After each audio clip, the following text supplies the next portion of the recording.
Vamos começar então. Esqueci de dar boa noite aqui a Giovana, ela já entrou. Boa noite, Giovana. Feliz Boa sábado. noite, feliz sábado, gente. Como passou a semana, minha irmã? Tranquila, graças a Deus. Graças a Deus, que bom. Seu pai tinha comentado que você de vez em quando tem sentido alguns incômodos ainda da chikungunya, mas você já está sentindo melhor ou ainda está? Não, estou sentindo, de vez em quando ainda sinto um pouco de falta de ar. Eu me tornei uma asmática, na verdade, né? Ah, sim, depois da Mas Covid, não foi? da Covid. É isso, cara. Mas faz parte, né? Com A fé em gente Deus vai vai lutando, passar. vai vencendo. Com certeza, amém. Tá joia. Deixa eu introduzir aqui o tema, então, me permitam. Semana passada a gente tratou sobre a mensagem do remanescente, né? E a gente tentamos explicar, né? Claro que de uma forma bem breve, porque as 3 mensagens angélicas são bem abrangentes. Então a gente tratou de falar sobre a mensagem do remanescente de Deus para os últimos dias e explicar aqui as 3 mensagens angélicas, né? Na sua profundidade. Claro que a gente fez isso de uma maneira bem resumida, mas vocês devem se lembrar que dentro do escopo da mensagem do Evangelho Eterno, né, a ser pregado, no final falava a característica desse povo, né? Apocalipse 14, verso 12, dizia que aqui está a perseverança dos santos, que guardam os mandamentos de Deus e têm o testemunho de Jesus, ou seja, a justificação pela fé, a fé em Cristo, né, e a guarda dos mandamentos é a característica predominante do povo de Deus no final dos tempos. Então, eu decidi aqui pular alguns temas que estavam no roteiro para a gente saltar justamente para a questão dos mandamentos, né, da lei de Deus e da sua guarda, né. É um tema bastante amplo, bastante desafiador, tem muitas ramificações, portanto, eu espero que vocês possam colocar aqui suas dúvidas, contribuições, à medida que a gente for fazendo a exposição, tá bom, gente? Tenho aqui um slide que eu vou compartilhar com vocês agora, que fala justamente sobre isso, né? A lei de Deus. A lei de Deus dada com uma impactante cena no Monte Sinai a Moisés após a libertação operada lá, quando Deus libertou o povo de Israel do Egito. Só que hoje em dia, muitas pessoas não entendem o papel da lei de Deus, e mesmo no mundo cristão, a lei de Deus é muito mal compreendida. Alguns cristãos protestantes, por exemplo, chegam a dizer que a lei de Deus foi abolida. É incrível, Marquinhos chegou a comentar aí na oração dele, né, que a lei de Deus é eterna, é o símbolo do caráter dele, e é justamente essa a nossa exposição essa noite. A gente vai tratar de mostrar a perpetuidade da lei de Deus, né, a sua eternidade, visto que a lei de Deus é reflexo do caráter de Deus. Então, Deus é santo, e Romanos 7,14 vai dizer que a lei é santa, justa e boa. Deus é justo, Deus é bom, e a lei de Deus reflete, né, tanto a justiça, a bondade de Deus, a sua retidão. Então, vamos tratar de corrigir algumas coisas que são mal compreendidas, mesmo no professo mundo cristão, né?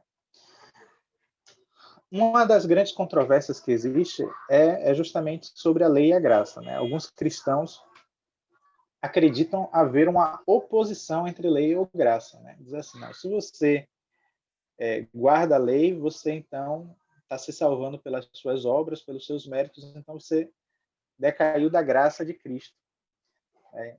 E aqui existe um grande antagonismo do mundo evangélico em geral contra nós adventistas, porque nós guardamos a lei, em especial o 4º mandamento. Mas quando você para ver, e em qualquer conversa mais detida, né, mais racional, você pergunta às pessoas assim, então você não precisa guardar a lei? Não, não precisa guardar a lei. Então você pode roubar? Não. Você pode matar? Não. Pode adulterar? Não. Pode dizer falso testemunho? Aí você vai dizendo mandamento por mandamento, e esse protestante vai dizer para você, assim, esse irmão evangélico vai dizer que ele guarda todos, com exceção do 4º mandamento. Então você vê que, na verdade, não é uma oposição à lei de Deus como um todo, mas contra um dos mandamentos em particular. Então, não se sustenta essa afirmação de muitos de que a lei de Deus foi abolida, visto que eles próprios estão atestando pela sua própria vida e conduta que a lei de Deus está em vigor, né?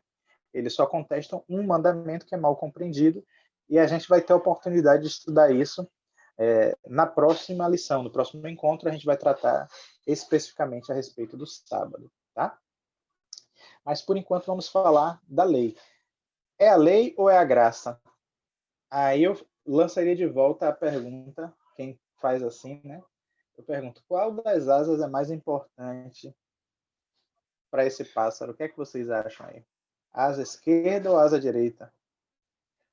Se eu perguntar para você, meu amigo Ednilson, meu amigo, qual a sua perna mais importante? A perna direita ou a perna esquerda? O que é que você me diz? Na verdade, ambas são importantes, né? Você não pode andar com uma perna só sem sentir algum tipo de dificuldade ou precisar até de uma muleta, né? Assim também o pássaro, ele jamais voaria com apenas uma asa, né? Assim como a moeda também tem dois lados, né? Então, a gente poderia realmente fazer várias aplicações para perceber que lei e graça, elas se harmonizam perfeitamente, né? Inclusive, Jackson, eu estava observando sua introdução, neste meio evangélico, existe uma falsa ideia acerca da graça também. Eles pensam que a graça ela só passou a vigorar efetivamente a partir de Cristo, né? Quando Cristo morreu, então veio o tempo da graça. Mas, na verdade, a graça de Deus ela é eterna. Deus não poderia nem sequer criar absolutamente nada se de antemão ele já não tivesse proposto a graça, porque ele sabia que a sua criação ia se corromper, ou pelo menos parte dela, e que ele precisaria salvar, resgatar e oferecer perdão a essa parte da criação que se corromperia com o surgimento do pecado. Então, a graça, ela é antes de qualquer coisa que Deus criou, na verdade, né? Eu chego a pensar que a graça possibilitou Deus criar. Porque se ele não oferecesse graça e ele tivesse criado, no momento em que o pecado surgisse, ele teria que destruir sua própria criação. Então, não faria sentido. Então, a graça de Deus, ela é, na verdade, ela é eterna. Não somente no sentido de antes da criação, mas eterna também no sentido de futuro. Por quê? Porque nós estaremos lá, gozando da eternidade, pela graça de Deus e pela misericórdia dele. Ednilson, obrigado por essa reflexão bem profunda. Eu espero que isso seja um prenúncio aí do que a gente vai ainda experimentar ao longo desse estudo, mas é justamente, exatamente tudo isso que você disse. A graça de Deus, ela é eterna, e essa oposição que muitos cristãos enxergam entre lei e graça, na verdade não existe oposição. Isso é um falso dilema, né? Nós não precisamos escolher entre lei e graça, porque cada uma delas tem funções diferentes, são como duas asas do mesmo pássaro, né? A lei tem uma função e a graça tem outra função, e todas operam no nosso plano de redenção. Né? No tocante à lei, eu coloquei um texto aí muito, muito expressivo, né? Que vai pautar. Eu quero que vocês mantenham esse texto em mente durante todo o nosso estudo hoje. O texto diz aí, né? Sabemos, porém, que a lei é boa se alguém dela usa. O que é que diz aí, gente? Legitimamente. Meu amigo da área do direito, Marquinhos, o que é que você entende aí quando fala legitimamente? Existe um uso que pode ser feito de forma legítima e um uso ilegítimo da lei de Deus? Parece que é isso que o texto está dizendo para a gente, né? Isso mesmo. Na verdade, Jackson, existe sim essa possibilidade de as pessoas usarem a lei. Vamos falar agora da lei, eu falo da lei humana, tá? Da nossa lei hoje no Brasil que vigora, as pessoas elas fazem uso dessa lei e pode fazer justamente uso dessa lei de forma ilegítima, ou seja, ele não vai seguir como o legislador está falando, né? Ele não vai procurar, eles não procuram muitas vezes buscar na lei a intenção do legislador. E eles interpretam esta lei da maneira dele mesmo, né? Ou seja, para o seu próprio benefício, para com que ele, hoje em dia, para seus próprios ganhos, e não para fazer justiça. Justiça. Se você me permite, eu vou trazer um exemplo aqui de um uso ilegítimo da lei. No nosso contexto aqui brasileiro, a nossa Constituição é promulgada em outubro de 88.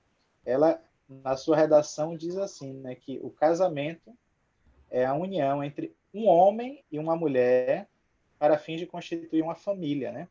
E todo o debate das comissões que houve, o legislador dos tempos, né, da comissão, lá de 87, 88, quando foi formulada, debateu sobre novos modelos de família, porque naquele tempo a Suécia já tinha, a Noruega já tinha, e o legislador brasileiro entendeu que não, que o Brasil continuaria sendo sustentado numa união monogâmica e heterossexual.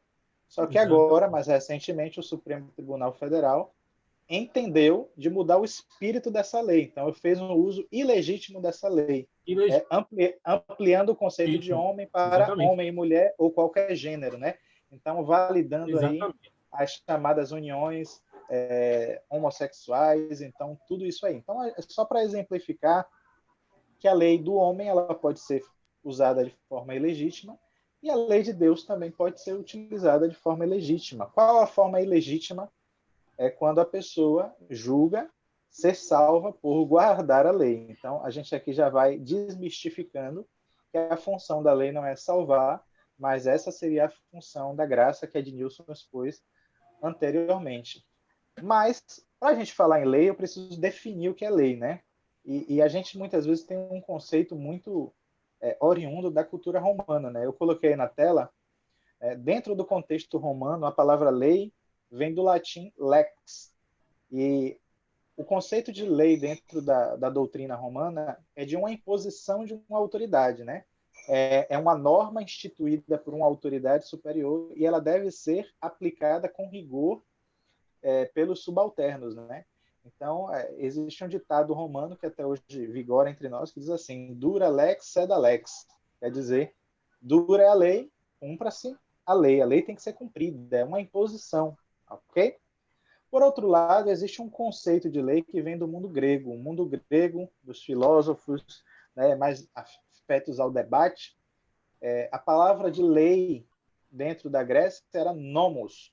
Nomos, ela na verdade tem um sentido de norma ou de costume. É uma lei que provém dos costumes que eram feitos, né, desde os tempos passados e isso se tornou uma rotina, um costume, né? O interessante disso tudo é que, se a gente for para um conceito bíblico de lei, ele não tem a ver nem com o conceito romano e nem com o conceito grego. O conceito bíblico de lei vem da palavra Torá. A palavra lei na Bíblia é a palavra Torá. E a palavra Torá, ela tem uma noção, um sentido melhor explicado pela palavra instrução, orientação.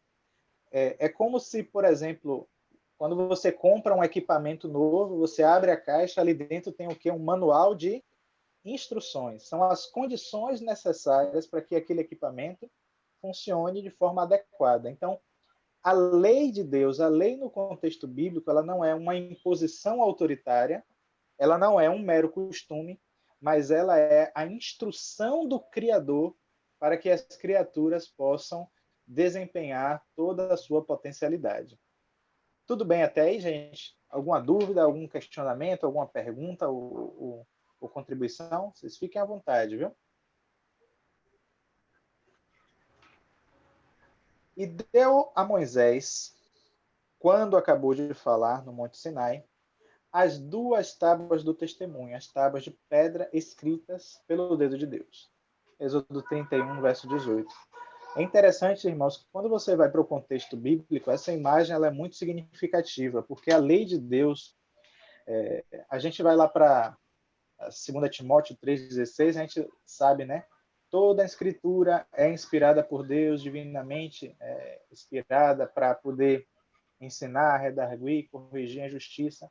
Então, a escritura é inspirada, porém tem um fragmento das escrituras que Deus colocou o seu selo de autoria própria. Ele escreveu, está dito aí, né? Ele escreveu em tábuas de pedra, escritas pelo dedo de Deus. Ele não simplesmente inspirou ou ditou para que fosse escrita, mas ele escreveu com a sua caligrafia em tábuas de pedra, a fim de mostrar a sua perenidade, a sua eternidade desses mandamentos, né?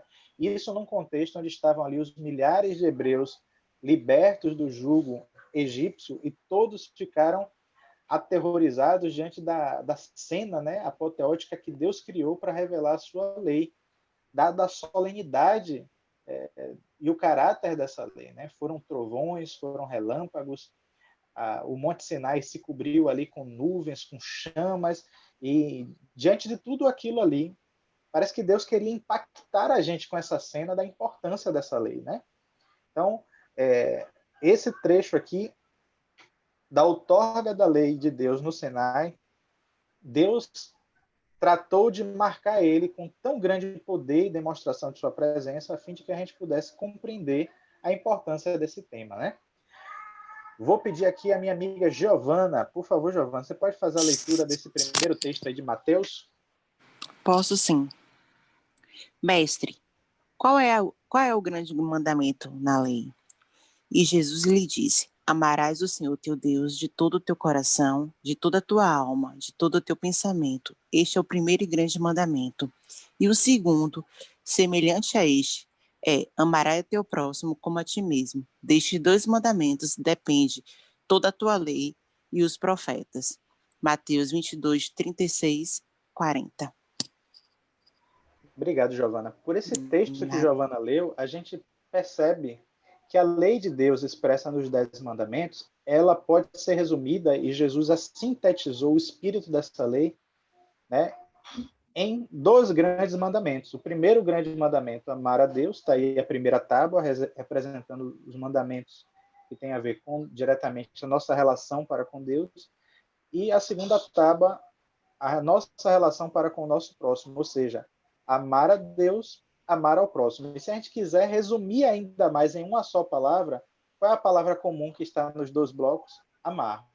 Então, a lei de Deus se expressa no amor. Quando a gente vai lá para 1 João 4,8, diz que aquele que não ama não conhece a Deus, pois Deus é amor. E a lei de Deus expressa amor. É o desejo de Deus que a gente expresse amor a Deus e ao próximo, de modo que Romanos 13, verso 8, está aí na sua tela, diz assim: quem ama, cumpriu a lei. Vocês percebem a profundidade disso? Isso aqui está nos mostrando, queridos, quando Jesus diz assim, olha, disso depende a lei e os profetas, destes 2 mandamentos dependem toda a lei e os profetas. Quando Jesus fala isso, a lei, ele chama o Pentateuco, né? Os 5 livros de Moisés, na sua totalidade, são chamados a lei. E os profetas é o resto da Taná, ou seja, da Bíblia hebraica. Se você não amar a Deus e não amar ao próximo, você não tem a estrutura que sustenta a fé e a Bíblia. Então, disso, do amor a Deus e ao próximo, se você não cumprir esses 2, pode jogar fora, porque nada ali se aproveita mais. Isso é muito sério. Quem está dizendo não sou eu, quem está dizendo é Jesus, né? Amar a Deus e amar ao próximo é o fundamento da lei de Deus, ou seja, o fundamento da lei de Deus é o amor, ok? E qual a natureza dessa lei? Diz aí que é o reflexo do legislador. Vou pedir a Neidjane para fazer a leitura dos textos que estão em tela. Pode ser, Neidjane? Sim, sim. A natureza da lei, reflexo do caráter do legislador. A lei do Senhor é perfeita e refrigera a alma. O testemunho do Senhor é fiel. Salmos 19, verso 7. Tu estás perto, ó Senhor, e todos os teus mandamentos são a verdade. Acerca dos teus testemunhos soube, desde a antiguidade, que tu os fundaste para sempre. Salmo 119, versos 151 e 152. A minha língua falará da tua palavra, pois todos os teus mandamentos são justiça. Salmo 119, verso 172. E assim a lei é santa e o mandamento santo, justo e bom. Romanos 7, versos 12. Obrigado, Neidjane. E quem quiser também comentar, por favor, fique à vontade, mas os textos que eu destaquei aí nessa lâmina foi para mostrar que a natureza da lei corresponde à natureza do seu legislador, né? A lei do Senhor é perfeita, por quê? Porque Deus é perfeito, né? A lei do Senhor é fiel, por quê? Porque Deus é fiel. E diz aí, né, que os seus mandamentos são verdade, por quê? Porque Deus é verdade, né? Eles estão fundados para sempre, são eternos, por quê? Porque Deus é eterno. Então você vai vendo em cada um desses textos que existe uma correspondência entre a natureza da lei e daquele que deu a lei, do seu legislador, né? A lei de Deus, ela tem uma natureza moral, ou seja, o que é moralidade? Às vezes a gente não tem um domínio de alguns conceitos, é bom a gente conceituar, né?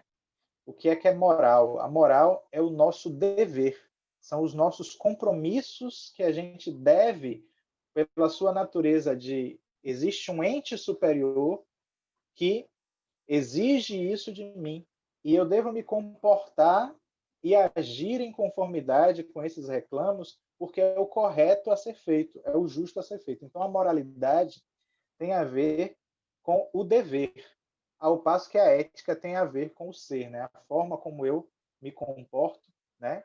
Ela se traduz na ética. É o conjunto de valores que a gente usa para poder agir na nossa vida. Então, a ética, ela deriva da moral. A moral é algo superior que se impõe, né, a mim pela sua grandeza, pela sua superioridade, né?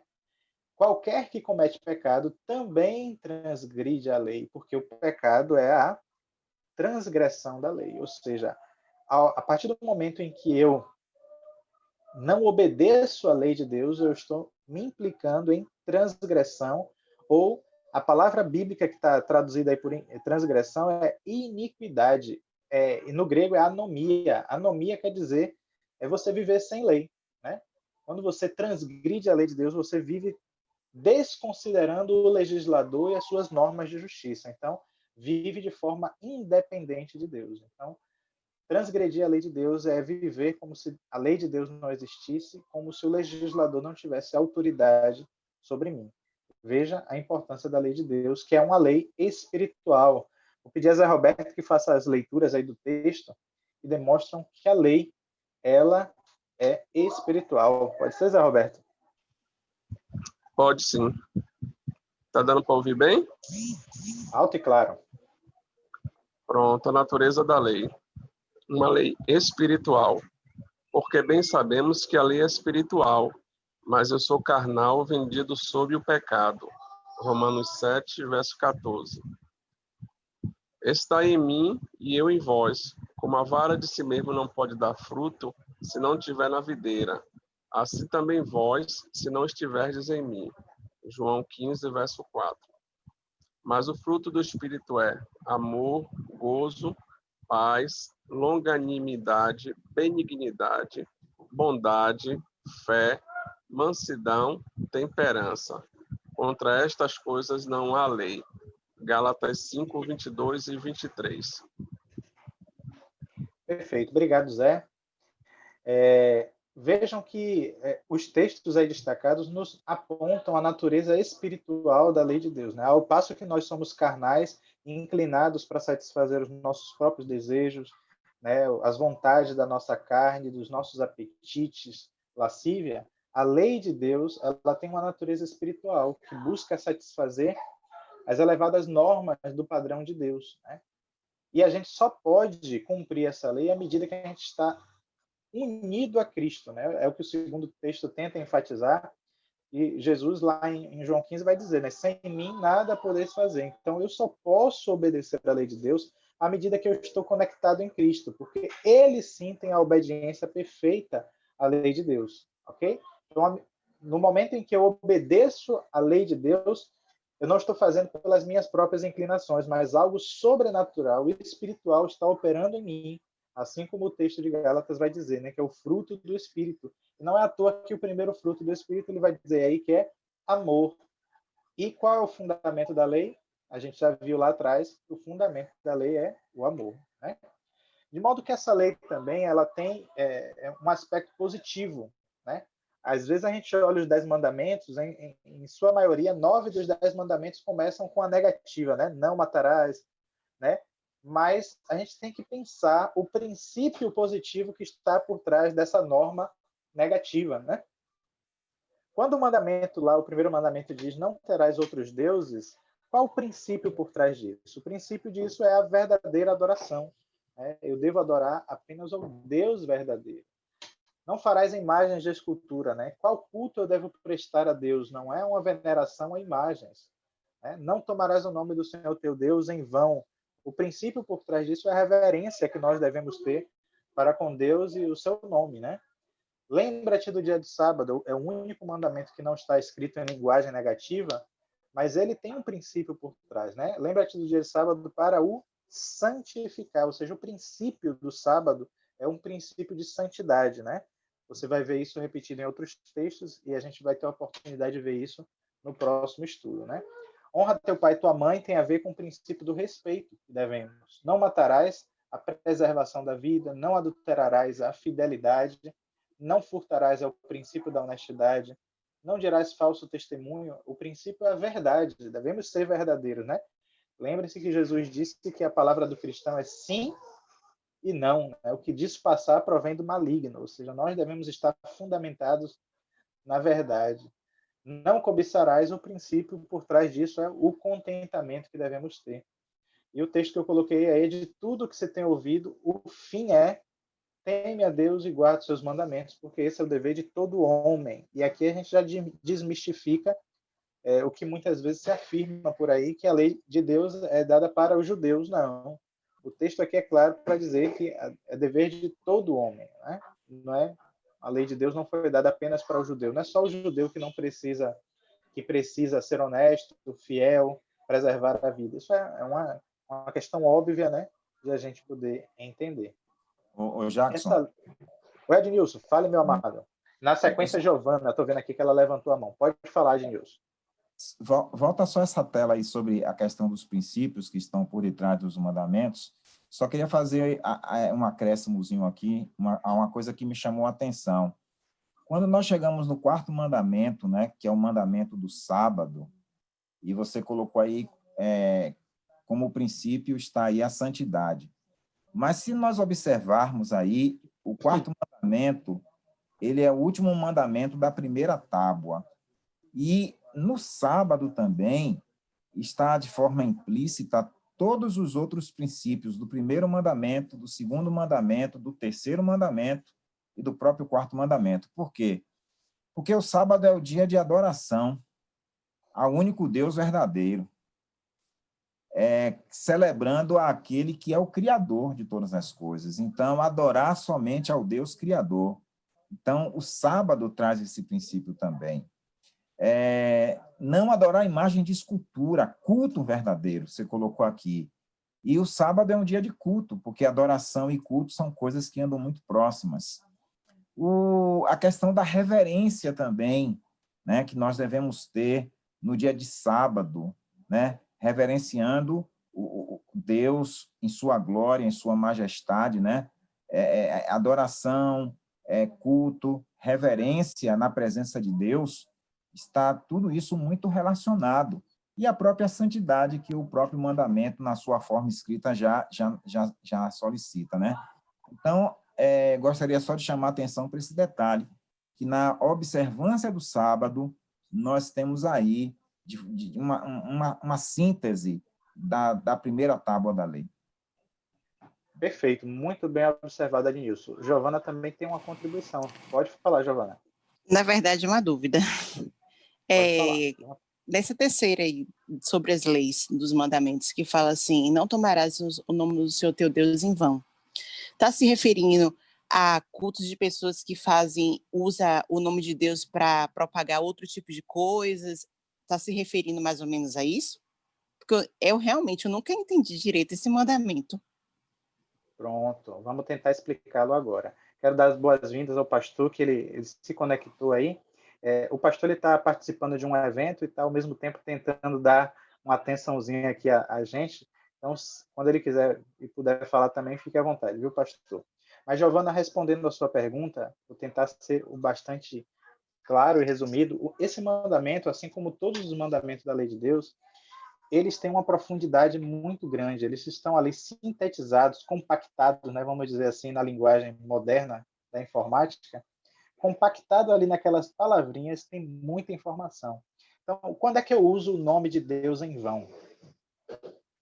Pode ser no momento que eu estou fazendo uma piada e coloco o nome de Deus, né? A santidade do nome de Deus, ela é tão profunda que o nome de Deus, como foi expresso e ensinado a Moisés, como foi revelado, né, o Eterno, Jeová, os judeus, eles tinham tanta reverência ao pronunciar o nome de Deus, que era o tetragrama, né, o YHWH, que é um Yud, Rei, Vav, Rei, é o tetragrama sagrado, foi como Deus se revelou, que eles evitavam, e para não pronunciar o nome de Deus, eles colocavam algumas vogaizinhas ali e chamavam de Adonai, ou de o Senhor, ou como na Bíblia hebraica é traduzida hoje, o Eterno, né?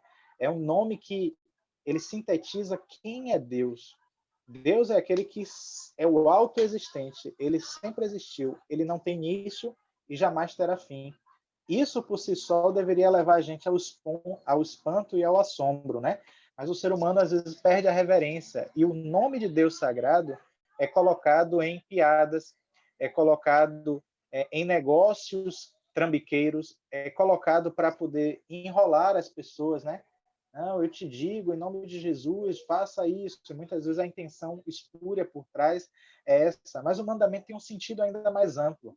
Quando eu me valho do nome de Deus, me apresento a você como um cristão, olha, Giovana, compra essa casa minha aqui, eu sou cristão, você pode confiar em mim, compra esse carro, me apresento como um cristão, mas faço um negócio para prejudicar você, ou dou um testemunho que não condiz com a santidade desse Deus, eu estou usando o nome de Deus em vão, porque eu me apresento como alguém que serve a Deus e sigo esse Deus que é fiel, eterno, justo, bondoso, amoroso, mas o meu caráter comprova exatamente o contrário. Então, isso mancha o nome de Deus. Então, esse breve mandamento que está falando aí, né? Não tomarás o nome do Senhor teu Deus em vão, ele visa evitar que a gente use de forma leviana o nome de Deus em vãs conversações, né? Que a gente tenha respeito ao nome sagrado do Eterno, né? Que a gente se incline em reverência àquele que é o nosso Criador, mas também de que eu honre esse nome com o meu comportamento, que a minha conduta não manche o nome de Deus. Eu não sei se eu consegui explicar adequadamente, mas você conseguiu entender, Giovana? Consegui sim. Obrigada. Se não, meu amigo Ednilson, Marquinhos, Zé Roberto, pastor que estão aí, podem complementar. Eu só daria uma contribuiçãozinha, Jackson, tudo que você falou perfeitamente, para a gente se atentar que Deus é majestade, né?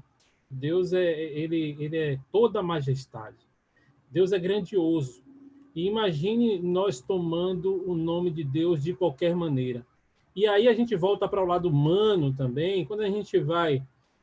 quando os seres humanos, algumas pessoas, né, por exemplo, tem o Papa como o seu líder, ou alguém como líder, um juiz, por exemplo, os advogados, a gente chama de doutor antes de chamar o nome, né?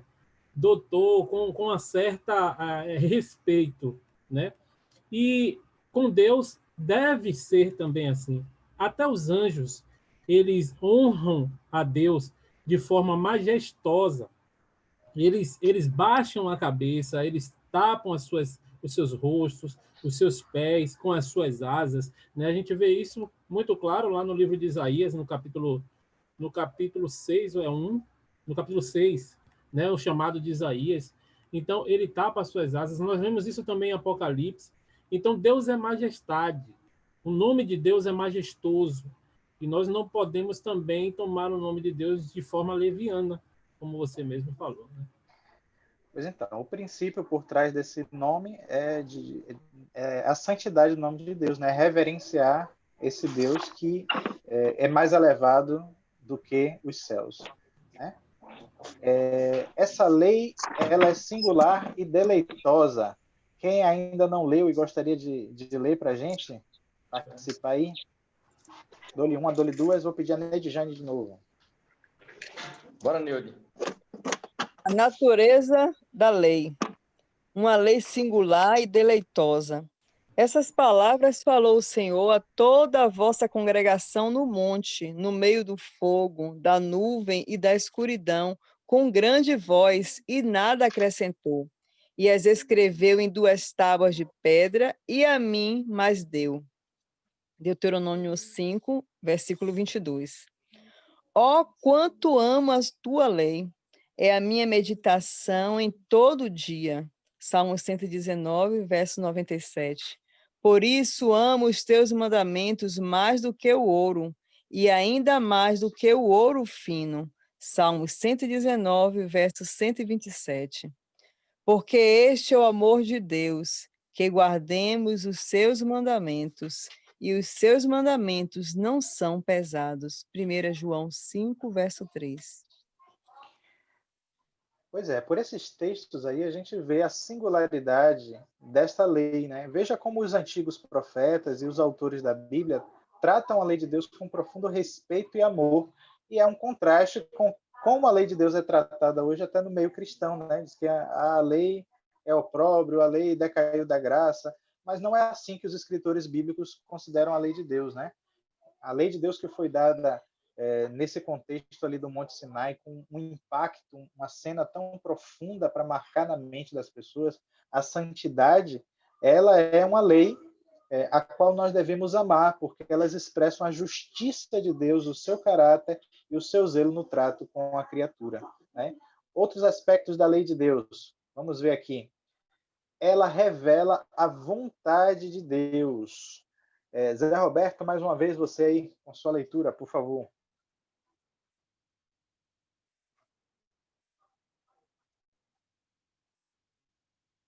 Zé Roberto não ouviu, eu vou pular para o meu amigo Marquinhos.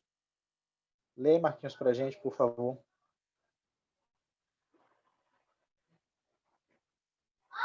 Será que ninguém está me ouvindo? 1, 2, 3, estou falando sozinho, me ajudem, gente. Não, tô ouvindo, tô ouvindo. Meu coisa que estava aqui fechado. Vamos lá. O propósito da lei. E ele disse-lhe, por que me chamas de bom?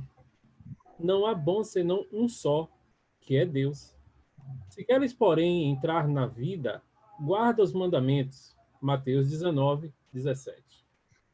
Aquele, porém, que atenta bem para a lei perfeita da liberdade e nisso persevera, não sendo ouvinte esquecido, mas fazedor da obediência, este tal será bem-aventurado no seu feito. Tiago 1:25.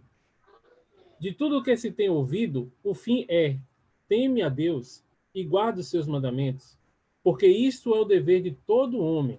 Eclesiastes 12:13.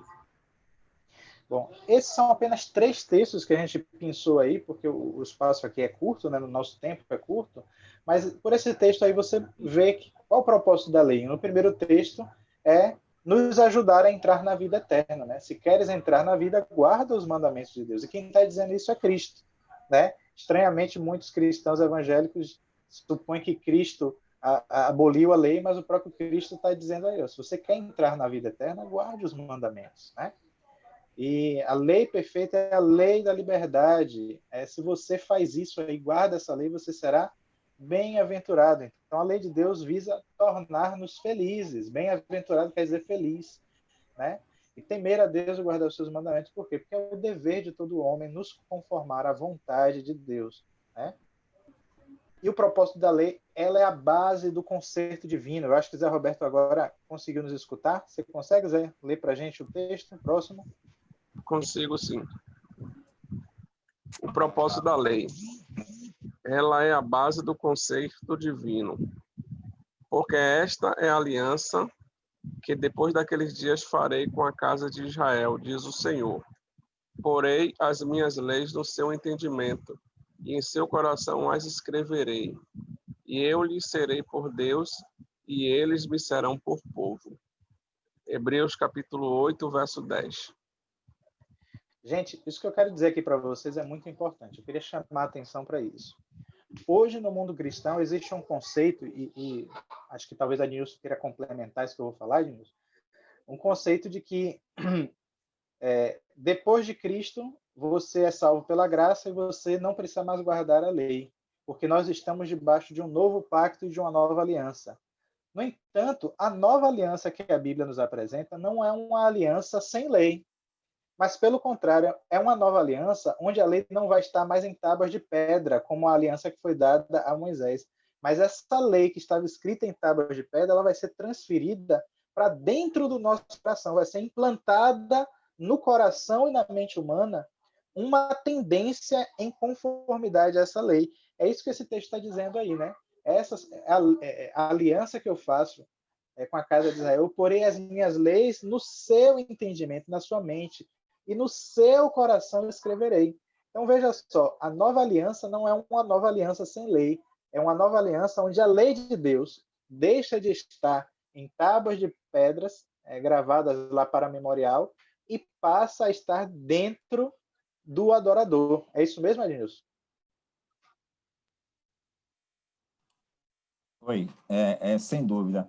Eu acho, Jackson, que o que causa uma grande confusão é que quando as pessoas ouvem falar Deus dizendo que vai fazer uma nova aliança, eles pensam que Deus pegou todo o pacto antigo e jogou na lata do lixo, esqueceu, né, e deixou para trás. Na verdade, não se trata nada disso. A aliança é a mesma, né? A aliança é exatamente a mesma. Qual é a base da aliança? Eu serei o seu Deus e vocês serão o meu povo. Mas para que vocês sejam o meu povo e eu seja o seu Deus, vocês guardarão os meus mandamentos, os meus estatutos e as minhas leis que eu te ordeno. Então, aí está a base do concerto, né? Aí está a base da aliança com Deus. Essa aliança, na verdade, ela é perpétua, ela é eterna e imutável. O que Deus faz quando ele pronuncia uma nova aliança? Ele apenas renova, né, aquilo que ele já havia promulgado no passado. Ele apenas renova. E como Deus usa símbolos, né, para poder confirmar essa aliança com o seu povo, então, quando Jesus Cristo vem, como sendo aquele que era o prometido, aquele que de fato deu a sua vida como resgate para perdoar o nosso pecado, porque o fim da lei é Cristo, né? A própria Bíblia diz isso, né? Então, Deus está fazendo ali uma nova aliança com o seu povo, mas não é no sentido de desprezar a lei, de anular a lei, como a maioria dos evangélicos estão dizendo. Não. A base da aliança é exatamente a mesma, o princípio é exatamente o mesmo. A lei de Deus agora, ao invés de estar escrita nas tábuas de pedra, não é? Na caducidade da letra, vamos dizer assim, na pedra fria, agora Deus vai e coloca ela dentro da nossa mente, do nosso coração. Com uma coisa ainda interessante, Jackson. Jesus Cristo, segundo a profecia, ele é aquele que veio para engrandecer a lei. Então, na nova aliança, o que é que Jesus Cristo faz? Olha só, ouviste o que foi dito aos antigos, não matarás, eu, porém, vos digo, todo aquele que odeia seu irmão é homicida. Então, note como ele engrandece a lei. Então, essa nova aliança tem implicações muito maiores, muito mais sérias. Ouviste o que foi dito, não adulterarás, porém eu vos digo, todo aquele que olhar para uma mulher com intenção impura no coração já é adúltero. Então, note que Jesus Cristo ele cumpre isso de maneira extraordinária. Ele pega a lei, tira ela da tábua de pedra, né? E implementa ela dentro do nosso coração e ele dá um espírito de vida à lei, mostrando que ela é muito maior do que apenas aquilo que o mandamento lá diz, não matarás. Não é só isso, não. É muito mais do que isso. O espírito da lei é o amor, como você colocou no começo. Então, a base da aliança de Deus é o amor. Então, não é só não praticar o ato do homicídio, mas é você amar o seu semelhante, é você respeitá-lo. Esse é o espírito da nova aliança que Deus colocou dentro da nossa mente. Como ele diz também, né? Tirarei o vosso coração de pedra e colocarei dentro de você um coração de carne, né? Então, Deus opera isso através de Cristo, através do Espírito Santo, através da sua santa lei. Só, Que exposição fenomenal. Por favor, Marquinhos, pode falar só também. uma complementação disso aí tudo que a Ednilson falou perfeitamente, mas assim, só para exemplificar.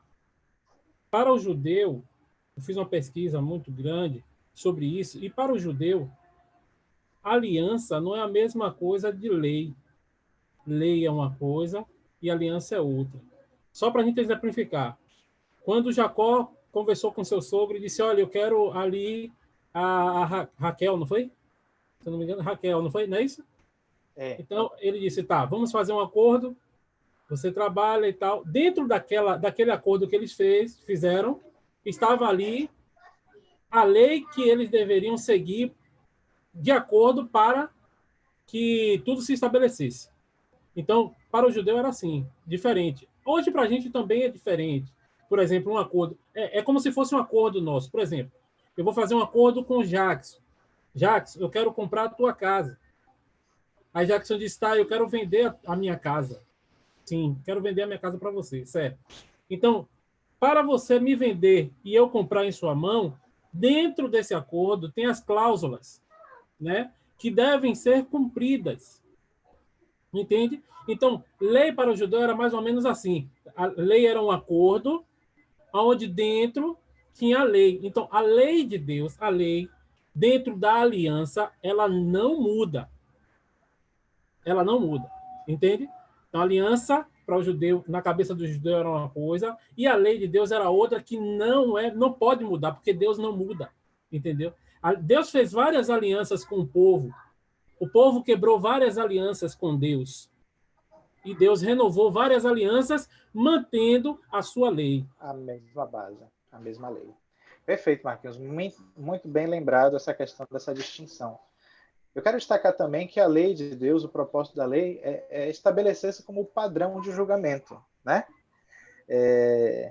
Eu vou pedir a Giovana, por favor, Giovana, para ler os textos que estão aí. Não sei se está pequeno, dá para você ler? Dá sim. O propósito da lei. Padrão de julgamento. De tudo que tem se ouvido, o fim é: teme a Deus e guarda os seus mandamentos, porque isso é o dever de todo homem. Porque Deus já te trazer o juízo a toda obra, e tudo que está encoberto, quer que seja bom, quer que seja mal. Eclesiastes 12, 13 e 14. Porque qualquer que guarda a tua lei e tropece em um só ponto, tornou-se culpado de todos. Porque aquele que disse, não cometerás adultério, também disse, não matarás. Se tu, pois, cometeres adultério, mas matarás, estará feito transgressor da lei. Assim falai, e assim procedei, como devemos ser julgados pela lei da liberdade. Tiago 2, 10 a 12. Perfeito. Pelos textos aí que Giovana leu para a gente, vocês percebem que o padrão pelo qual Deus julgará o ser humano é o padrão de sua lei, né? Ele diz lá, não cometerás adultério, mas se você não comete adultério e mata, você transgride a mesma lei, porque o espírito da lei é um só, amar a Deus, amar o próximo, e se você está transgredindo isso, você está ferindo a lei de Deus. Então, está aí renovado a lei dos 10 mandamentos sendo citada no Novo Testamento, né? Textualmente ela está sendo citada, mostrando a sua validade, a sua perpetuidade, né? Mas ela tem um outro aspecto aí interessantíssimo, que é apontar para o pecado. Então, mais uma vez a gente destaca essa má compreensão que muitas vezes impera no meio cristão e evangélico, de que a lei ela foi abolida porque a lei ela aponta o pecado, ela não me salva. Assim, é porque ela não me salva, ela não serve para nada? Não, a lei não foi feita para salvar. Né? É como alguém dizer assim, olha, eu tenho aqui esse martelo e eu quero serrar essa mesa aqui com o martelo. O martelo não serve para isso. Mas também não quer dizer que o martelo não serve para nada. Né? O martelo serve para outra função. Ele não foi criado para serrar a mesa, ele foi criado para outra função. Assim é a lei. Embora a lei não nos salve, ela vai demonstrar para cada um de nós a nossa necessidade urgente de salvação. Pois sem a lei a gente estaria desprovido dos meios pelos quais a gente identificaria o pecado em nós, a fim de a gente recorrer àquele que pode nos livrar do pecado. É isso que os textos que estão em tela dizem. Aí eu vou passar aqui para Neidjane e fazer a leitura, Neidjane, pode ser? Se você quiser também comentar, Sim, Neida, fique à vontade. tá certo. O propósito da lei, ela aponta para o pecado, porque se alguém é ouvinte da palavra e não cumpridor, é semelhante ao homem que contempla ao espelho seu rosto natural, porque se contempla a si mesmo, e vai e logo se esquece de como era. Tiago 1, 23, 24. Por isso, nenhuma carne será justificada diante dele pelas obras da lei, porque pela lei vem o conhecimento do pecado. Romanos 3, 20. Eu não sei se vocês chegaram a ler aí Mateus capítulo 5, onde fala que Jesus vem dizendo, né, que não penseis que vim revogar a lei ou os profetas. Ele veio cumprir. E tem muitos cristãos que levam esse cumprir como se dissesse assim, não, já cumpri uma missão, não precisa mais, né? Mas o cumprir que Cristo diz é que ele veio fazer, mostrar, né, como se guarda o sábado, porque eu vejo assim que durante o tempo, como muitas coisas se perderam, né? E aí houve um exagero do parte dos judeus com relação ao sábado, né? Ao ponto de dizer assim, você não pode cuspir no chão porque você está Regando. transgredindo, pecando. Então, assim, aí veio aquele exagero por causa do povo que era duro, e aí acabou se tornando como se fosse uma regra geral da lei de Deus. E aí Jesus veio mostrar como é que deveria, né, se guardar os mandamentos. E aí ele veio mostrar que quando a gente ama a ele sobre todas, acima de tudo, né, e ao próximo como a nós mesmos, é algo assim que flui automaticamente, a gente vai estar guardando os mandamentos, né? Porque nesse momento a gente vai estar não vai estar adorando outros deuses, a gente vai ter aquele respeito pelo nome de Deus que é santo, a gente vai estar honrando o pai e a mãe, a gente vai estar respeitando o nosso próximo ao ponto de não adulterar, não cobiçar nada do próximo. Então, é algo que é automático, porque o amor, ele fala alto nas atitudes, né? Então, quando a gente ama a Deus e procura amá-lo, a gente vai buscá-lo primeiro do que tudo, antes do que tudo e mais do que tudo. E quando a gente a gente ama o nosso próximo, né? Porque estamos amando a Deus e com isso aprendemos com ele o amor. E quando aprendemos com Deus o amor, isso vai refletir no nosso amor para com nós mesmos e para com o próximo. Então, assim, vamos estar cumprindo a lei. Então, Jesus ele veio nos mostrar como se deveria cumprir a lei, né? E aí Jesus completa, né? Porque em verdade vos digo, até que o céu e a terra passe, nenhum tio jamais passará. E ainda fala no verso 19, aquele, pois, que violar um destes mandamentos, posto que dos menores, e assim ensinar os homens, será considerado o mínimo nos reinos dos céus. Então, assim, a Bíblia é clara, né? Mas, assim, o pecado faz com que a gente fique com os olhos embaçados, né? E não enxerguemos a real vontade de Deus. Perfeito. Excelente exposição, Neida. Obrigado por essa contribuição. E eu só reforço aqui desse aspecto de que o texto de Romanos que Neidjane leu é bastante claro dizer aí que ninguém será justificado pelas obras da lei. Obviamente, por quê? Porque a função da lei não é justificar.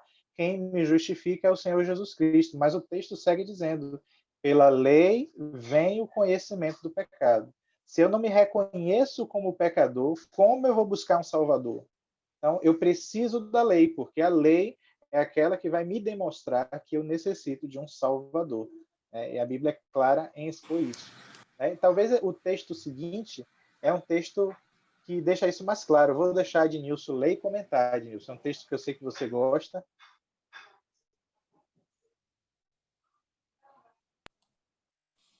O propósito da lei, ele é um agente de conversão.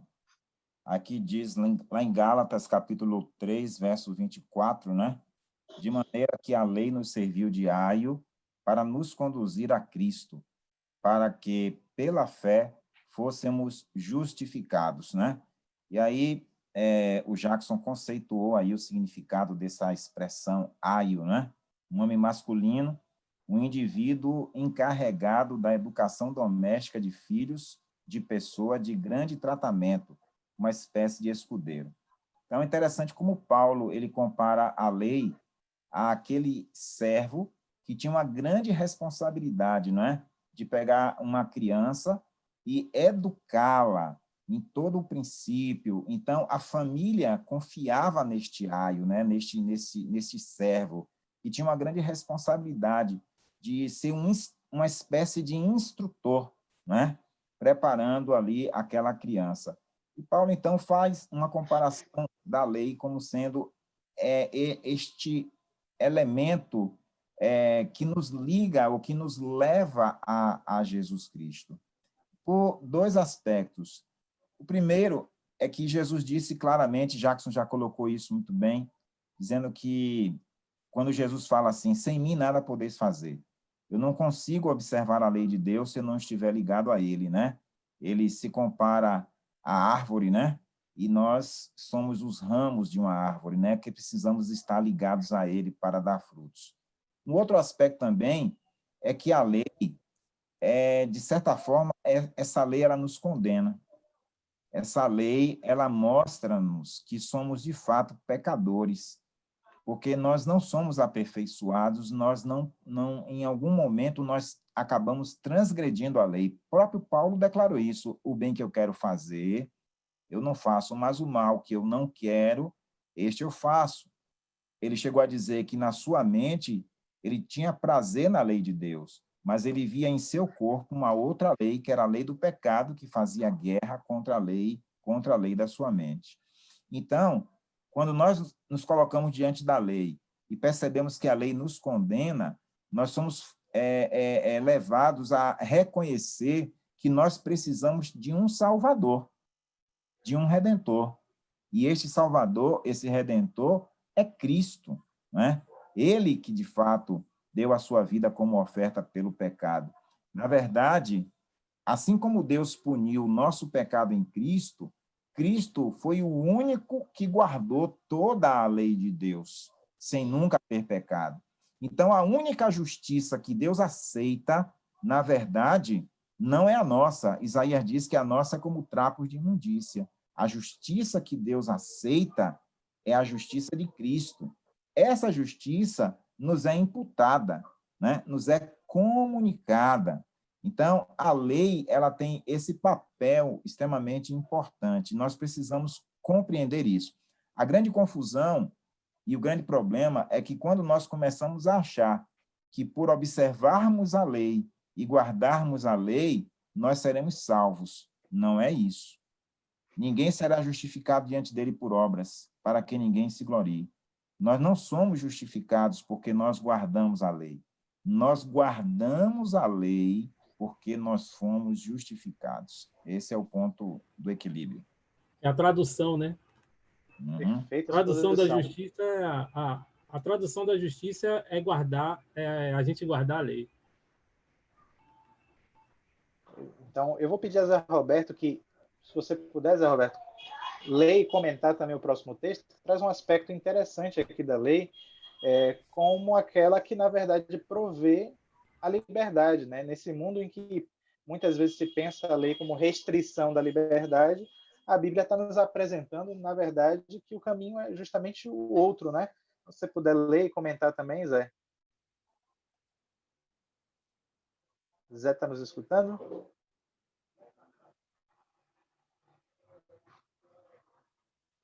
Não está. Marquinhos quer fazer as vezes, por favor? Sim, pode ser. Por favor. O propósito da lei. Zé chegou? Não, pode ler, pode ler. Ele lê o O próximo. propósito da lei. Ela provê genuína liberdade. Respondeu-lhe Jesus: em verdade vos digo, que todo aquele que comete pecado é servo do pecado. Veja bem que o mundo protestante aí fora, né, traz esse conceito oposto, né? Invertido, né? É incrível, né? Ele Que traz se como a lei de Deus sendo a escravidão, quando na verdade a escravidão não está na lei de Deus, que é virar a escravidão do pecado, né? Exatamente. Quando a gente entende e sente e sabe que quando a gente está na lei de Deus e guardando a lei de Deus, nós nos sentimos libertos. E o próprio Deus, o próprio João falou isso, né? Ao escrever que a lei do pecado é que nos torna escravos, né? E Paulo mesmo ele fala também sobre isso, né? Que ele tem a lei, né, dentro dele, que a lei do pecado também, né? Mas a lei de Deus ela traz libertação, ela traz liberdade, no sentido de ser liberto desse mundo de pecado que tanto nos oprime, né? Então é um contraste. O mundo aí fora prega diferente da gente. É por isso que nós estamos sempre remando contra a correnteza do mundo, né? É incrível, interessante. Mas nunca foi popular ser fiel a Deus, né? Então isso não nos afeta, porque a gente sabe que, infelizmente, servir a Deus não é popular. Nunca Não foi, é, né? não é. Eu não vou ler o texto todo, mas fala aí sobre o propósito da lei, que é restringir o mal e nos trazer bênção. Vocês devem se lembrar lá de Deuteronômio 28, onde tem todas as bênçãos e as maldições, né? As bênçãos para aquele que obedece à lei e as maldições aplicado àqueles que transgridem essa lei, né? Será que se ouvires a voz do Senhor, tendo cuidado de guardar todos os mandamentos que hoje eu te ordeno, teu Deus, o Senhor teu Deus te exaltará sobre todas as nações, e ali ele vai dizer uma série de bênçãos, né? Bendito serás ao entrar e ao sair, o fruto do teu campo, o gado, tal.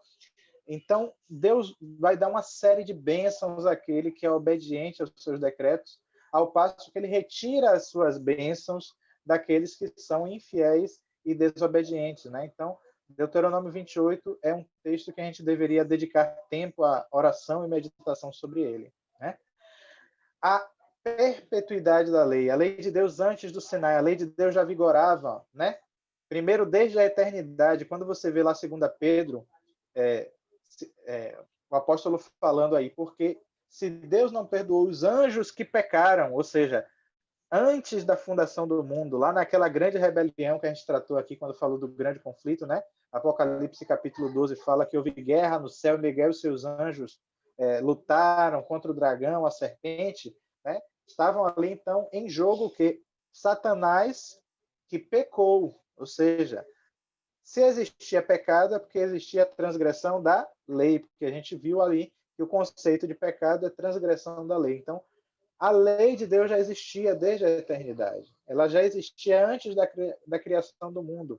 E ela existia antes da sua promulgação no Sinai.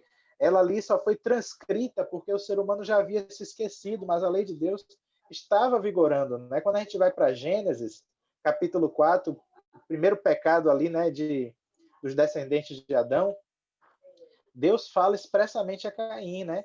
Se você fizer bem, é certo que serás aceito. Se não fizeres o bem, o pecado já as aporta. Então, o pecado já existia ali. E pecado, a definição bíblica do pecado é a transgressão da lei. Isso quer dizer que a lei de Deus vigorava antes do Monte Sinai.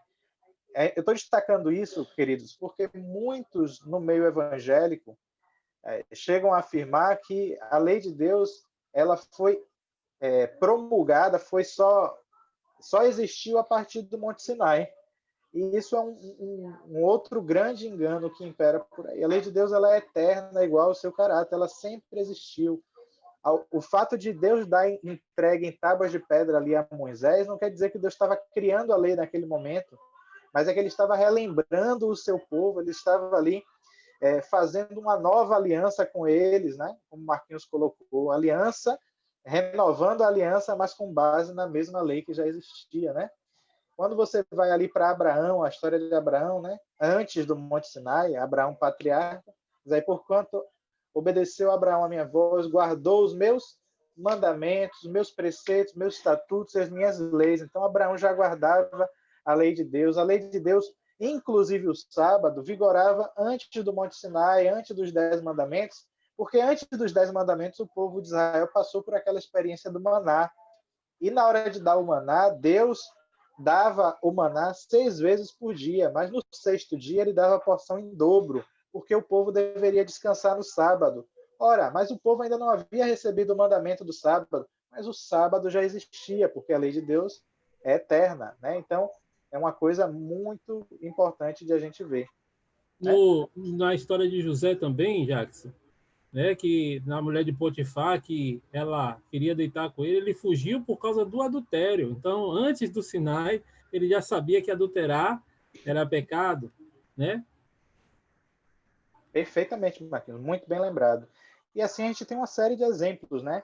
A perpetuidade da lei, ela se demonstra pela forma como Deus manifestou a sua lei. Ele quis marcar esse evento com a glória jamais vista, né? Ele descendo ali sobre um monte fumegante diante de milhares de pessoas e gravando em tábuas de pedra, demonstrando a perpetuidade da lei de Deus, né? A lei de Deus, antes do retorno de Cristo, ela estará sob ataque. A gente viu isso no último encontro, né? Falando sobre o remanescente e sobre a sua missão. E a gente lembra que um poder que se levantaria, ele cuidaria de mudar os tempos e a lei, conforme está lá em Daniel capítulo 7, verso 25. Esse poder que dominou o mundo, em Daniel 7, 25, fala de um tempo, 2 tempos e metade de um tempo, e o texto de Apocalipse, que está logo abaixo, fala de 42 meses, mas é o mesmo período de tempo, que é 1.260 dias. A gente viu isso com mais detalhes no estudo anterior, né? Esse poder que profere blasfêmias contra Deus, blasfêmias contra o nome de Deus, veja só, que é uma quebra do 3º mandamento, e exige adoração, que é a quebra do 1º e do 2º mandamento, porque ela forma a imagem da besta. Então você vai ver que um poder que se levanta para destruir a lei de Deus e os seus mandamentos. A lei de Deus está sob ataque hoje, porém os santos, os fiéis de Deus, os seus remanescentes, hão de obedecer a sua lei, guardar a sua lei e respeitá-la, né? Quer comentar esses textos, meu amigo Ednilson? É isso. A gente percebe assim que a lei de Deus, de fato, ela é eterna.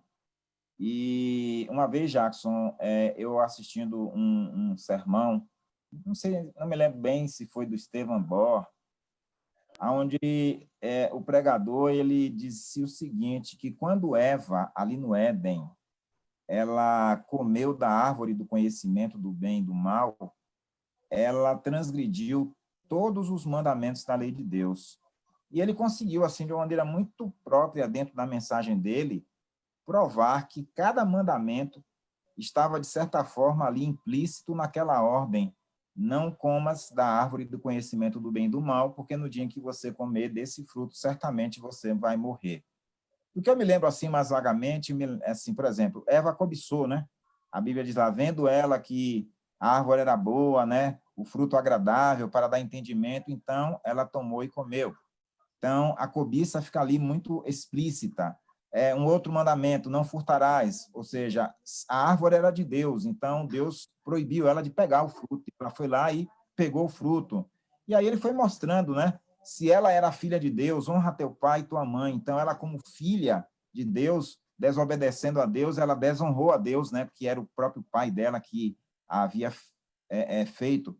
E aí ele foi construindo uma mensagem muito interessante, provando que Eva transgrediu, na verdade, os 10 mandamentos ali ao pecar comendo do fruto da árvore do conhecimento do bem e do mal.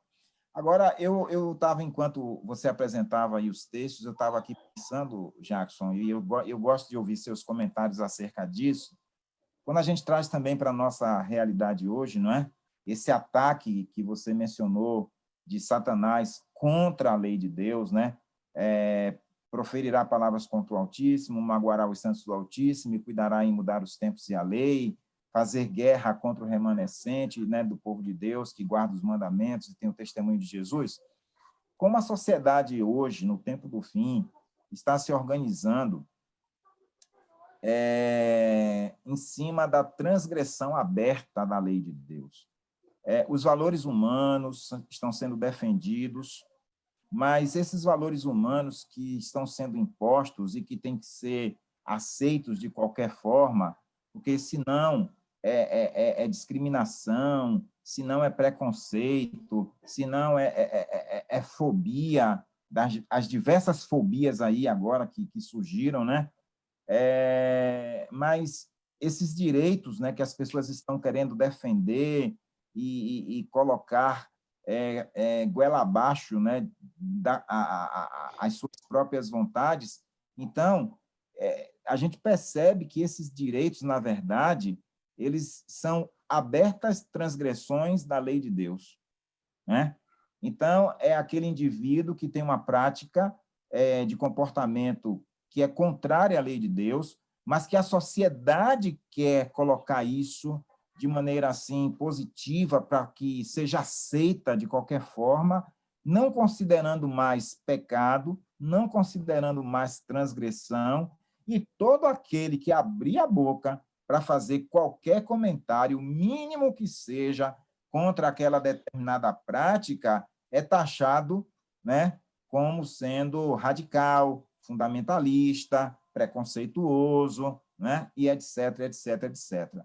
Então, nós estamos vendo aí uma sociedade que está se organizando na sua estrutura, né, com todos esses direitos humanos que estão sendo impostos aí, precisam ser, de fato, respeitados. As pessoas estão fazendo uma distorção.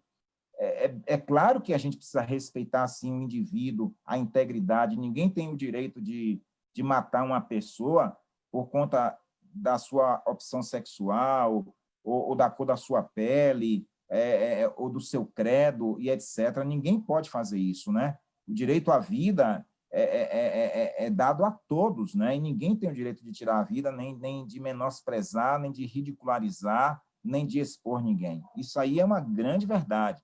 Mas a sociedade está caminhando em um sentido aonde ela está declarando que o pecado não é mais pecado.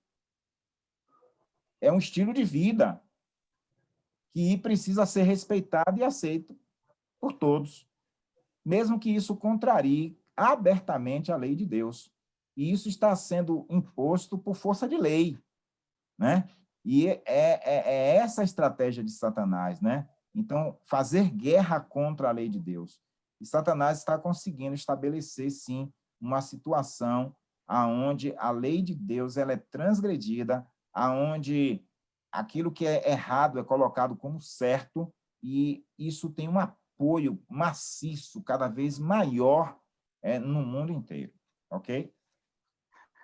Perfeito, Adnilson. Eu gostaria de caminhar para o final dessa mensagem, a gente já está avançando aqui, eu não quero tomar muito o horário de vocês, e destacar que, muito embora todo esse ataque seja desferido, conforme a Ednilson bem expôs aí, Deus sempre terá os seus fiéis, e nesse final dos tempos também, os fiéis de Deus, eles se revelarão por essas características, né, da obediência integral às suas leis, né? Diz aí, né, que ele foi fazer guerra contra o remanescente, os que guardam os mandamentos de Deus e têm o testemunho de Jesus. Aqui está a paciência dos santos, que guardam os mandamentos de Deus e têm a testemunho de Jesus. E 1 João vai dizer assim: nisto conhecemos que amamos os filhos de Deus. Quando amamos a Deus, guardamos os seus mandamentos, porque esse é o amor de Deus, que guardamos os seus mandamentos, e esses mandamentos não são pesados. Então, irmãos, num mundo onde a lei de Deus está francamente, né, de forma tão aberta, sendo objetada, exposta e desafiada, Deus terá um povo que vai erguer a sua lei como um estandarte, né, do seu padrão de justiça. Né? A lei de Deus é o padrão pelo qual o mundo será julgado. É interessante que, lá em Apocalipse 11, quando dentro do santuário abriu-se o templo de Deus e, né, viu-se a Arca da Aliança, a arca foi vista, houve relâmpago, vozes, trovões, terremotos e grande saraiva. Não parece aquela mesma cena que a gente viu lá quando Deus deu sua lei no Sinai? É a mesma exposição, né? A lei de Deus dada no Sinai é a mesma lei que será utilizada para julgar os povos no final do mundo. E no santuário de Deus, a lei de Deus é o fundamento do seu trono, né? Onde está a Arca da Aliança, representa o trono de Deus, e a base dessa arca está depositada ali a sua lei, ou seja, a lei é o fundamento do governo de Deus, como Marquinhos expôs no início, né? Deus é majestade. Para que se tenha um rei, né? Para que um rei tenha um reino, ele precisa reinar. Reinar significa governar, administrar, e isso se faz mediante as suas leis, os seus decretos, né?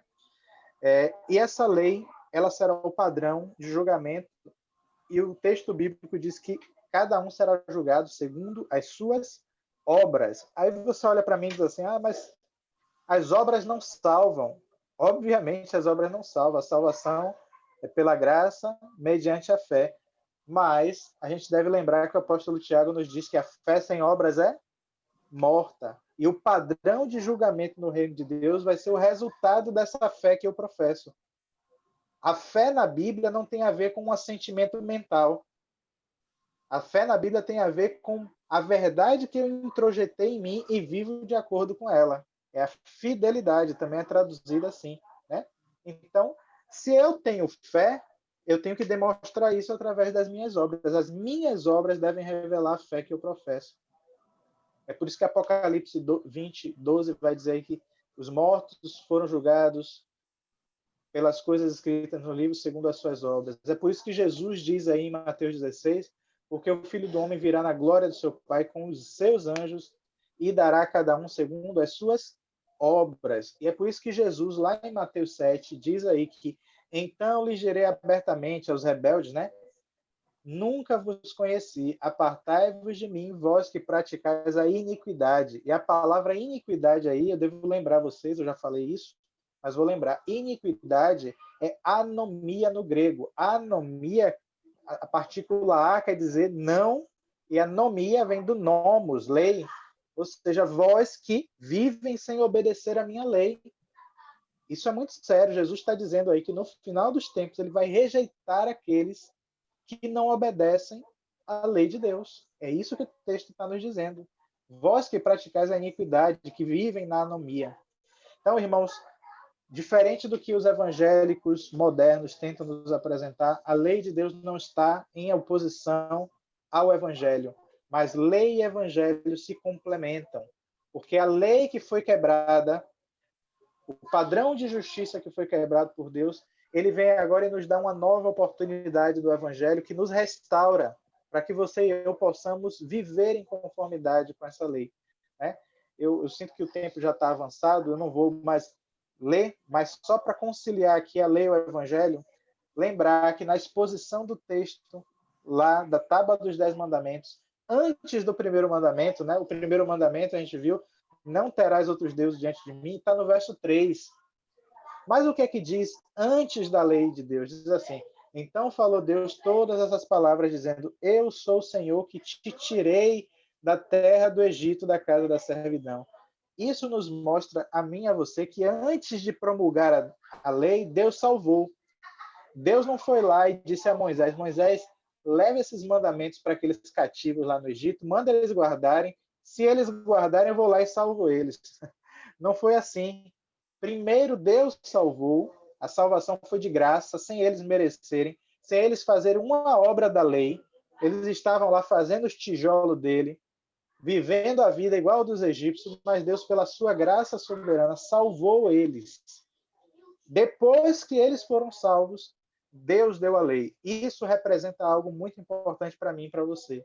Nós não somos salvos pela lei, mas uma vez que Deus nos salva, ele nos leva a um lugar onde ele demonstra o caráter perpétuo da sua vontade, da sua lei, para que a gente possa andar não mais como escravos como era no Egito, mas andar como um povo agora liberto com as obras, das boas obras do Evangelho, né? Paulo vai dizer que o fim da lei é Cristo, e muitos evangélicos entendem, aí, o fim da lei é Cristo. Cristo chegou, está o fim da lei, acabou a lei. Mas eles não entendem o básico que a Bíblia está dizendo ali, que a palavra fim, em grego, é a palavra teleios, que tem o sentido de finalidade, né? A finalidade da lei é Cristo, né? Em harmonia com o que o Adnilson leu mais cedo em Gálatas, né? Que a lei nos serviu de aio para nos levar a Cristo, né? Então, o fim no sentido de propósito, de finalidade, de objetivo. O objetivo da lei é nos conduzir a Cristo, para que a justiça dele se opere em todo aquele que crê. O próprio Paulo vai dizer em Romanos 3,31, anulamos a lei pela fé? De maneira nenhuma, estabelecemos a lei. Que diremos? Permaneceremos no pecado para que a graça abunde? De modo nenhum. Nós que estamos mortos para o pecado, como viveremos por ele? Né? Irmãos, como Adnilson disse, Cristo veio para tornar a lei gloriosa, para engrandecer essa lei, e para que essa lei esteja dentro do nosso coração, conforme disse Neide Jane também, ela comentou mais cedo, né? Mateus 5, 17 e 18, ele não veio anular ou revogar a lei e os profetas, mas veio para cumprir no sentido de preencher todos os requisitos, tornar essa lei gloriosa e abrir um caminho para que você e eu, uma vez ligados com ele, possamos também produzir os frutos da obediência. E o texto de João 15, Jesus diz assim, se guardares os meus mandamentos, permanecereis no meu amor, assim como eu também tenho guardado os mandamentos do meu Pai e permaneço no seu amor. Então, eu finalizo com essa mensagem, né? Essa ideia de que a lei e o evangelho não estão opostos, mas são complementares para o ser humano na obra da salvação, né? A lei nos aponta ao nosso pecado, do qual precisamos ser expurgados. E com isso nós podemos agora recorrer a Cristo, nosso único e suficiente Salvador, aquele que obedeceu com perfeição a lei de Deus. E os méritos de Cristo agora são imputados a mim e a você. Mas o evangelho cristão, irmãos, e a mensagem de Cristo é mais do que o perdão dos nossos pecados. É também a vitória sobre os pecados. É a nova natureza de Deus implantada em mim, no meu coração, conforme aquele texto que a gente leu lá de Hebreus, que vai dizer que ele vai escrever a aliança que farei com o meu povo nesses dias é essa. Eu vou escrever as minhas leis no seu coração. Cristo quer mudar as tendências do nosso coração. O que tem importância para a gente não é o aspecto exterior da lei, né? É o fazer para ser visto. Mas é que Cristo muda as intenções do nosso coração. A Adnilson expôs muito bem que quando Cristo ele veio aprofundar a lei, né? Ele disse, né? Vocês ouviram que foi dito, não roubarás, né? Não matarás, eu porém vos digo, qualquer um que odiar o seu irmão. Vejam a amplitude do espírito da lei. É uma transformação completa do nosso caráter e da nossa mente. E isso só se opera quando Cristo vive em nós. É por isso que Paulo vai dizer, né, que vivo não mais eu, mas Cristo vive em mim, crucificado estou com Cristo. Então, se você e eu, meu querido amigo, minha querida amiga, tem uma experiência com Cristo, essa experiência nos levará a mortificar a nossa vontade e nos submeter à ordenança das leis de Deus, porque Cristo vivia em estrita obediência. Então, que as bênçãos da obediência à lei do Senhor possam recair sobre a minha e sobre a sua vida, em todos os aspectos dessa lei que é santa, justa e boa, e o mandamento do Senhor é perfeito e agradável. Que a gente possa desfrutar disso como Davi desfrutava, né? Quão deleitosos, quão amáveis são os teus mandamentos, Senhor. Neles eu medito de dia e de noite. Que essa seja a minha e a sua alegria, desfrutar da liberdade que há em servir a esse Deus santo, justo. E essa santidade, essa justiça se revela na transcrição da sua lei que ele otorgou para mim e para você, né? Eu acho que o estudo dessa noite ficou um pouquinho longo, porque o tema é extenso, mas ainda assim eu gostaria de abrir para se alguém tivesse alguma pergunta, alguma contribuição, para a gente não finalizar sem esse momento. Alguém gostaria? Porque, Jackson, eu estou aqui sem a Bíblia, me leia aí, eu não sei se é 4:13 ou 6:13 de Deuteronômio. Deuteronômio 6:13. Vou ler agora, pastor. Deuteronômio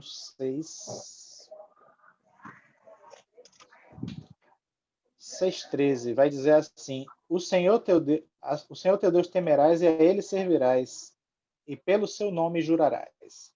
Veja agora o 4:13. 4:13 vai dizer: então vos anunciou ele a sua aliança, que vos ordenou cumprir os 10 mandamentos e os escreveu em tábuas de pedra.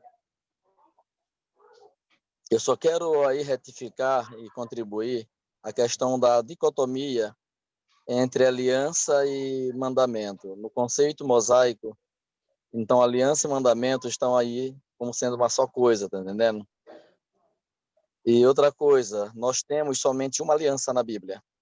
Aí depois os judeus acrescentaram uma outra, que é chamada aliança da morte, o ministério da morte por Paulo, né? Ou então velha aliança. Então a aliança que nós temos na Bíblia, ela é simplesmente repetida e desdobrada. Repetida e desdobrada. Quando Jesus Cristo lá em Mateus, ele diz assim: este é o sangue da nova aliança. Essa aliança não é nova ali em Mateus.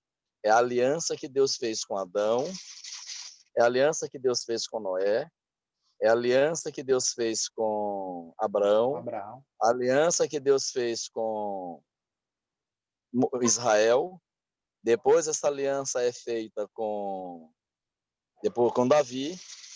Depois essa aliança ela é feita com os pós-exílio. E é nesse contexto de aliança pós-exílio que está o texto de Ezequiel e o texto de Jeremias, onde a lei é escrita no coração. Veja, aliança e lei estão sempre conectados, ao ponto desse texto de Deuteronômio dizer que nos 10 mandamentos é a aliança de Deus. Não foi isso que tu leu? Exato. Foi isso que você leu? Então nós não podemos desassociar. Então, o sangue da nova aliança anunciado por Jesus é o sangue da ratificação.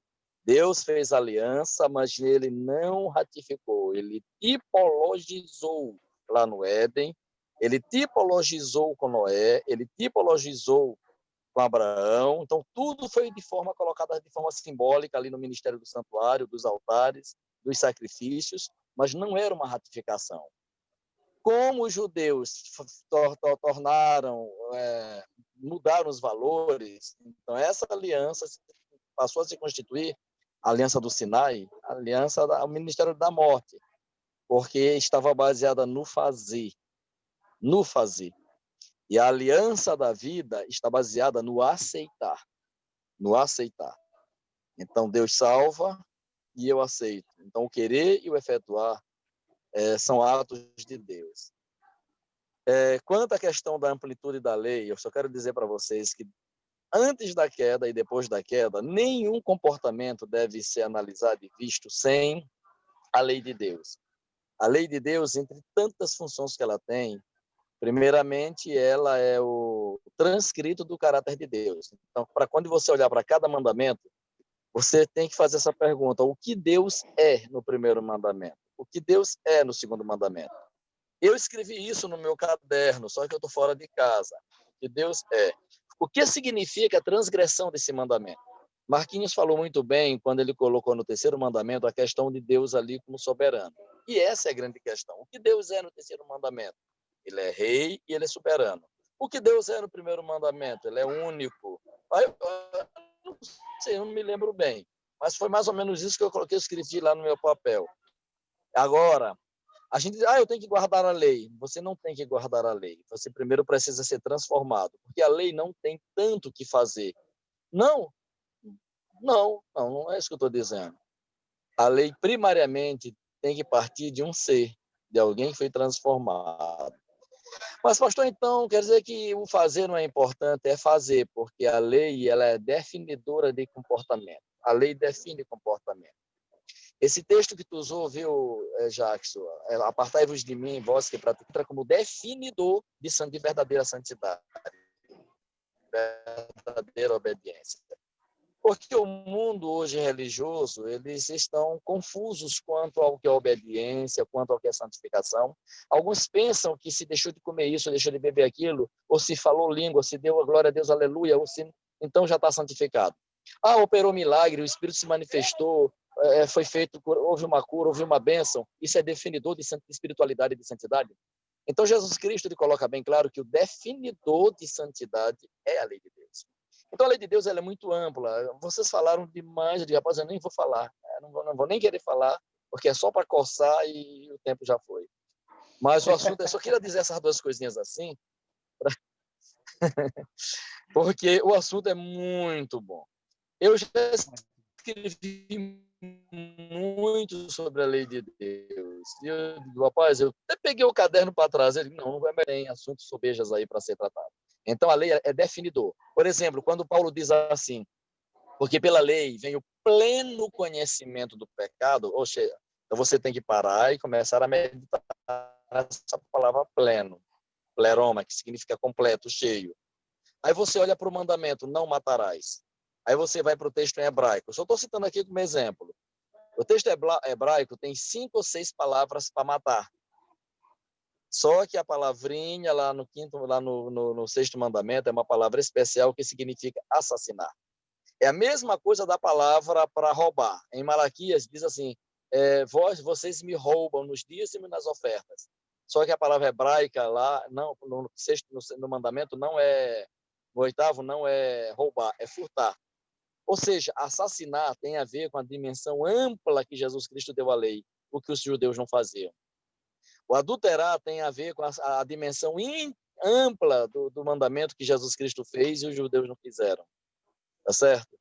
O roubar tem a ver com a dimensão íntima, ampla da lei que Jesus Cristo também colocou e os judeus não colocaram. Ou seja, roubar não é só roubar de forma aberta, é roubar no sentido de furtar, de articular o que vai fazer.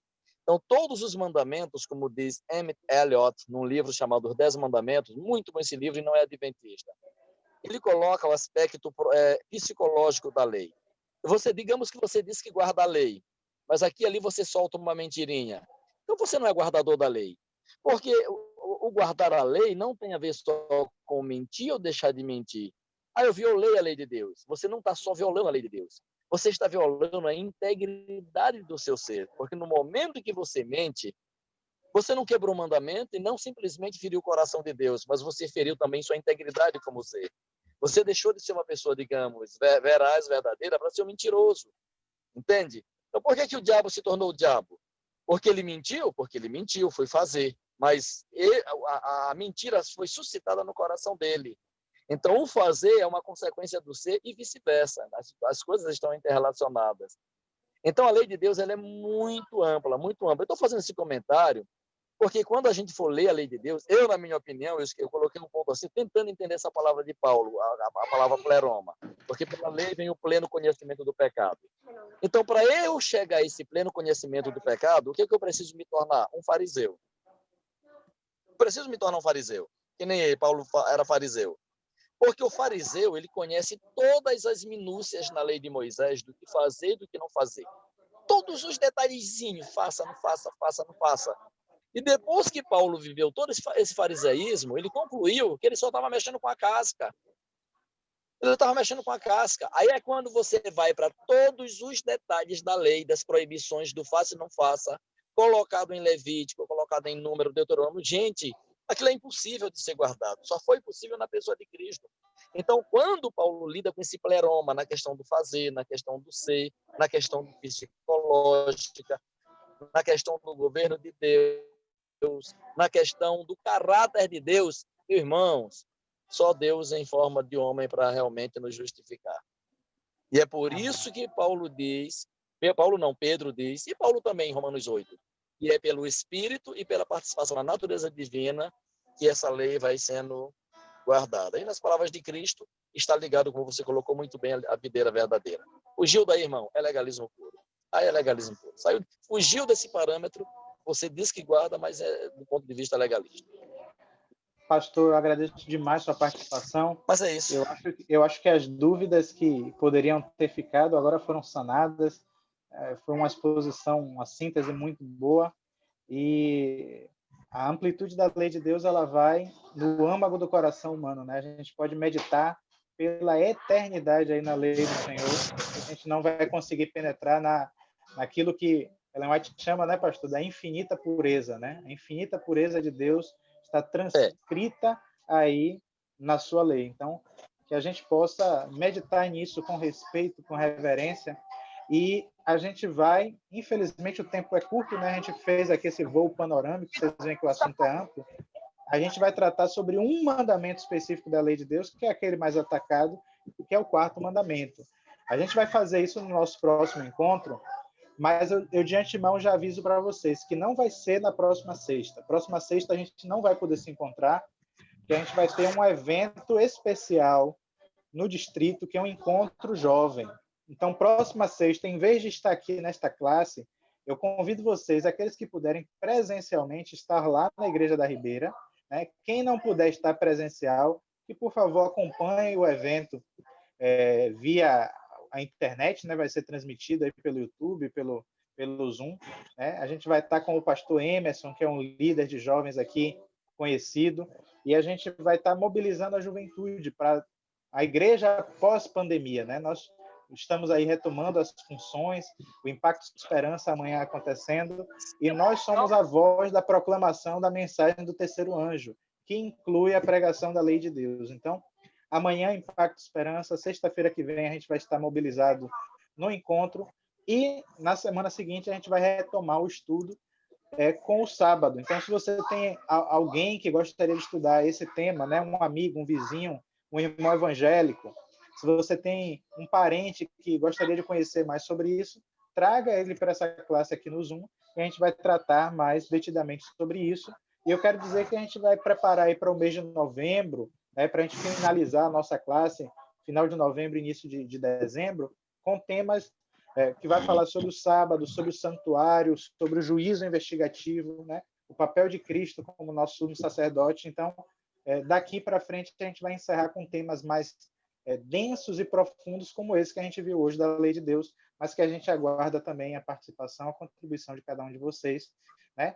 Louva a Deus que o pastor conseguiu entrar, ele está em outro compromisso, mas entrou e conseguiu também dar esse complemento aí que foi fantástico. Né? Às vezes a gente não tem o treinamento teológico para refinar nossa linguagem, como o pastor consegue fazer isso. Né? Ele foi aperfeiçoado aí na academia para refinar a linguagem e explicar melhor a palavra de Deus. A gente louva que ele faz isso muito bem. Certo? Vamos encerrar com a oração, gente. Adnilson, hora para a gente terminar? Faremos. E aí, pastor, um abração. Prazer estar com o senhor, viu? Obrigado, igualmente. Amanhã a gente aguarda vocês aqui no Leblon. Estou aqui no Leblon. Minha mulher está lá dentro palestrando. E eu estou aqui com vocês aqui no carro. Depois eu vou para lá. Eu já inscrevi a minha, Adnilson. Eu falei com a Rebeca domingo. Já inscrevi a minha, você lá, viu? Então tá, a gente vai junto, amanhã a gente combina. Tá bom? Vai ser bom, tá bonito. Rapaz, eu entrei lá, deram uma arrumadinha. E tá lindo, viu? Tá lindo. Tá gostoso, só tá faltando no ar-condicionado, mas o resto tá uma maravilha. Viu? Graças a Deus. Amanhã a gente tá junto. Seu Fernando tá também. Bom. E Jackson. Seu Fernando, um abraço aí para o senhor, para sua família, viu? Tá certo? Vamos fazer a oração, então. Maravilhoso Deus, Senhor nosso Pai, nós queremos te agradecer por esse momento especial em que passamos juntos, nas primeiras horas do teu santo dia de sábado, o privilégio de estar reunidos, estudando a tua palavra, aprendendo um pouco mais e preparando os nossos corações para um dia estarmos no teu reino. Reconhecendo, ó Deus, a incapacidade, a nossa indignidade, nós queremos a cada dia que o Espírito Santo possa atuar em nossa mente, nosso coração, operando a transformação necessária, nos sensibilizando para nos aproximarmos mais de Ti e, pela Tua graça, que é salvadora, podermos passar pela experiência da santificação e da transformação necessária para aqueles que hão de herdar a vida eterna e estarem contigo para todos sempre. Oramos por cada um de nós, nas nossas necessidades, nas nossas fraquezas, e sabendo que o Senhor, Deus, tem suprido todas as nossas necessidades e nos abençoado com a riqueza da Tua graça. Oramos também pelo pastor, pelo seu ministério, por esse projeto que está lançado na Igreja de Deus e por todo o distrito. Dá-nos a todos um sábado feliz, uma noite de paz. Tudo isso nós te pedimos em nome de Jesus. Amém. Amém. Obrigado a todos e um feliz sábado. E até breve, então. Amém. Feliz sábado. Boa noite. Um abraço.